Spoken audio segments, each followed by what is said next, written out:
for the International Youth World Championships that will be happening in September from the 19th. So just a point of correction, the last team to win the World Cup was New Zealand, and that was in 2017, since no World Cup happened thereafter due to COVID. So it's been a long time coming that there will be. So the most titles for the Junior World Cup is 4 for New Zealand and 4 for Australia. So you were right when you said you were expecting those two powerhouses. So that's who South Africa's got to go through. And they've been put in quite an interesting pool in Gibraltar as well, as I've mentioned. But I think it's going to look good. I think the hardest is going to be Fiji. That's it in for South Africa.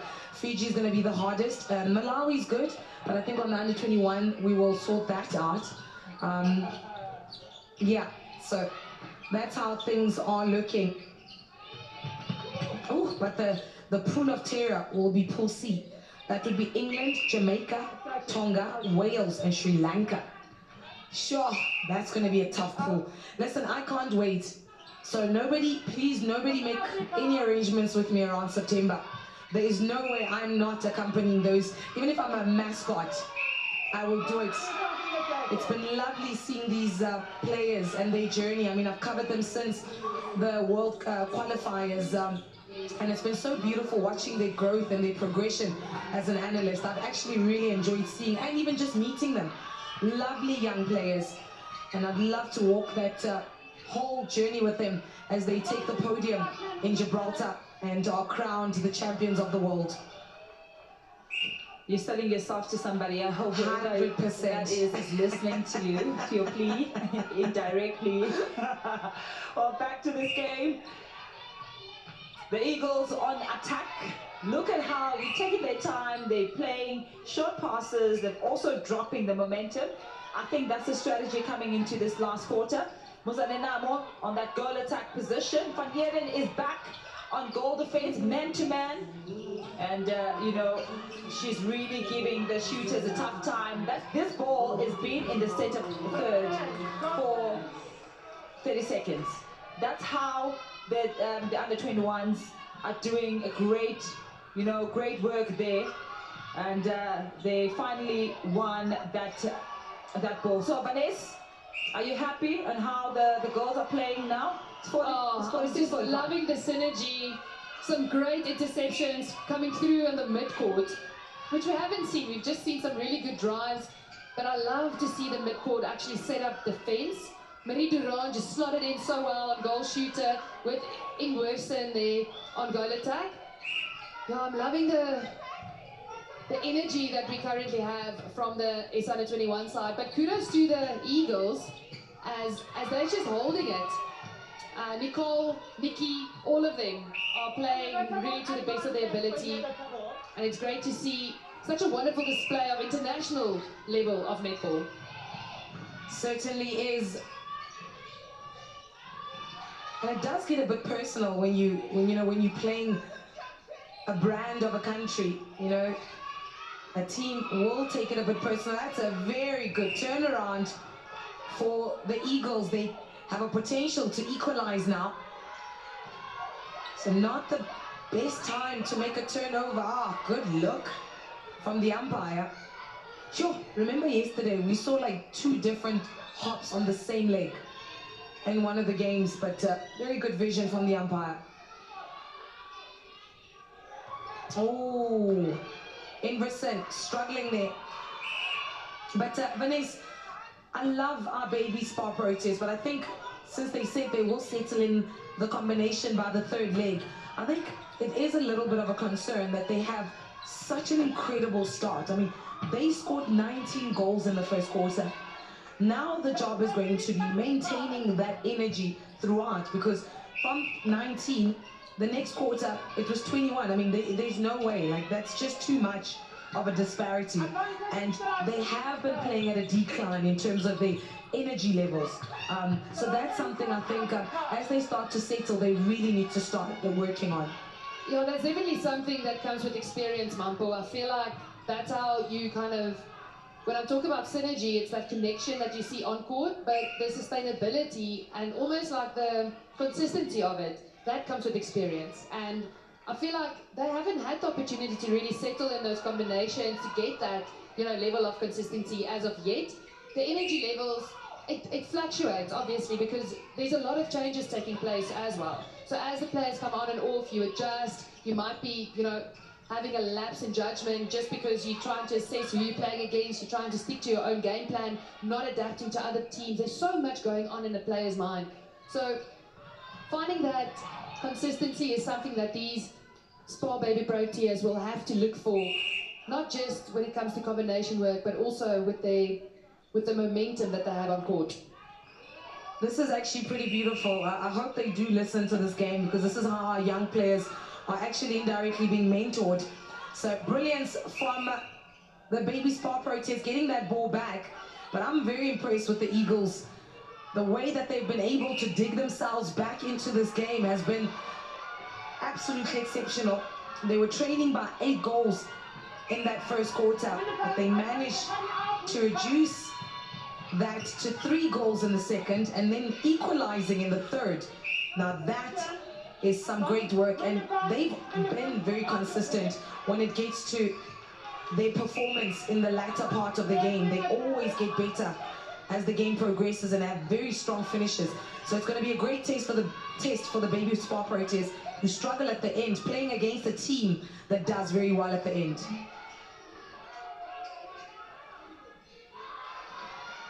Great shot there from Duran. 50-48. Zambezi Eagles on attack. Look at Nematangari on the body. Not allowing the Eagles to get that ball. Oh no, you must never. Why would you opt for an overhead ball instead of just playing short? Because when they're playing short passes, they actually work. It actually works because they're depriving the under-21 defense an opportunity to go for intercepts. But now the minute you put that ball in the air, that's exactly what they want. I mean, we've seen what Van Heerden can do. We've seen what Bandu can do. Look at that. There was no way. And for me, I think what stands out the most is the timing of that intercept. She recognizes the moment, and the defense has really been carrying the Baby Spa Proteas. So Zambezi Eagles slowing down the pace, playing their pace like the assistant coach had mentioned earlier on. That's what they know how to do. Oh, good shot coming from Nicole. It's been great having her back. Oh, and Mampo, what a game she's having. She's really, at this point, a player. I get excited when she gets the ball. She plays with so much conviction, and she takes up space. I mean, she's playing against some of the best that, you know, South Africa has to offer in Van Heerden, and she's doing so exceptionally well.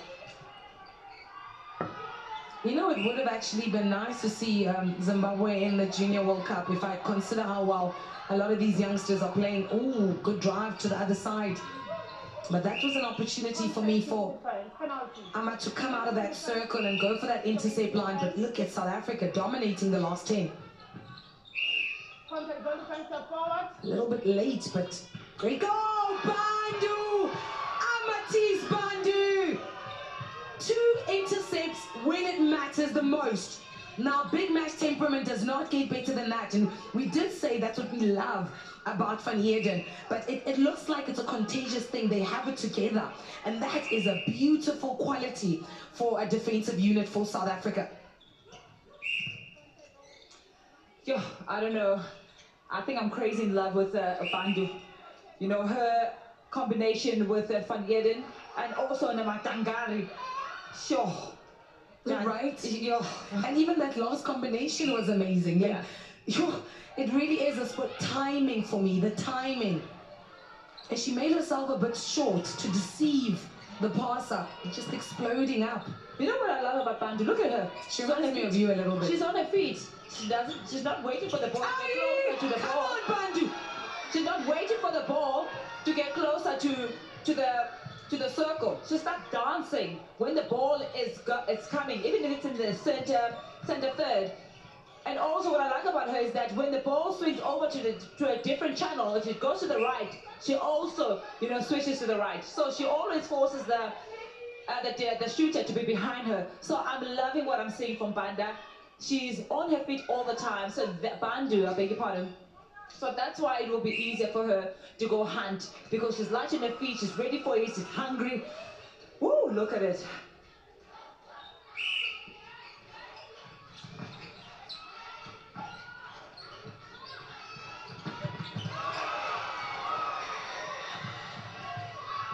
Another opportunity here for the under-21, SA under-21. They want to close on a high. They want to finish on a high, very strong. Nontle, the goalkeeper in you must be living her best life right now. Not only, you know, we're seeing Van Eden take, but how is Bandu not getting around, getting a one-hand interception, and also controlling the ball towards herself? I feel like also in the dying stages of this game, when it was equal, we needed, or South Africa needed, an intercept like that. We are relying too much on the front, but we see that the defense they're stepping up and they're taking authority. And a player like Bandu, that is textbook BMT, big match temperament. She's got it. Yeah, Vanessa, I mean, that's what we've been saying, right? But it's not just her, even Van Eden for me, and Poppy. And when you've got defensive players like that that are willing to put it all on the line when it matters, sure, they are spoiled for choice. The defensive coaching unit of South Africa. And the finish. Come on, South Africa. Beautiful work. This has been an amazing look at Duran. 14 out of 14, 100% on that goal shooter position. It was even Stevens not so long ago. How they quickly pulled away the SA under-21 is quite amazing. You know, defensively, they are tight. In the shooting circle, they're also strong. I mean, Duran boasting 100%. And we're seeing the return of Jade Atkins on that wing attack position. So there was no space then for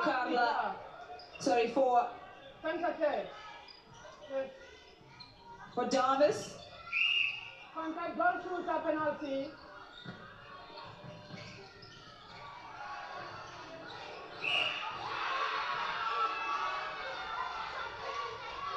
So it's just over 2 minutes. It is the Eagles on attack.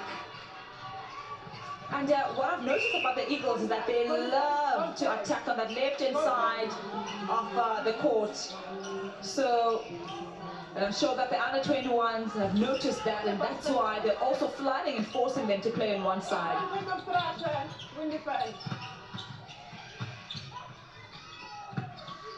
Well, it's going to go down to the wire. They gave themselves a lifeline and they've lost it again. However, South Africa really has outstanding work. And the pride, you can even hear the crowd is singing out here, supporting the baby Spar Proteas. And it's good to also see Atkins back on court to get her run at this. Oh, brilliant discipline. Ladies, I think the defense, honestly, every single one of them, and I'm not picking players, I'm just saying unit-wise, it didn't matter who they put on the defensive side. We can be proud to say we will have one of the best defensive units at the Junior World Cup. Yeah, that really resonates with me as well, Mampo. I have to condone that. Defensively, the structures are in place, and that's kudos to Coach Pumza Maweni, who I know is a specialist defender. She's doing the right things when it comes to setting up the structures. And I think the players are more than able and adequate to do the job. I'm excited for Gibraltar after the display that we saw here today. So the lead continues. Listen to the cheers. South Africa with an opportunity to win by 10. Oh! She almost got away with that cheek again, but that's good vision as well from Mandia.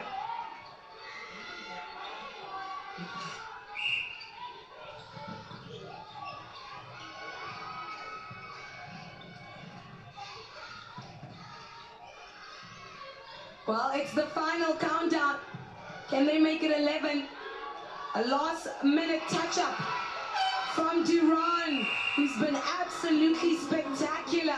South Africa, stand tall and rise and cheer as the under-21s take down the Zimbabwe-Zambezi Eagles in an international matchup and a much-needed competitive game for them that is very practical, considering they did meet some of these players at the African qualifiers. However, Zimbabwe will not be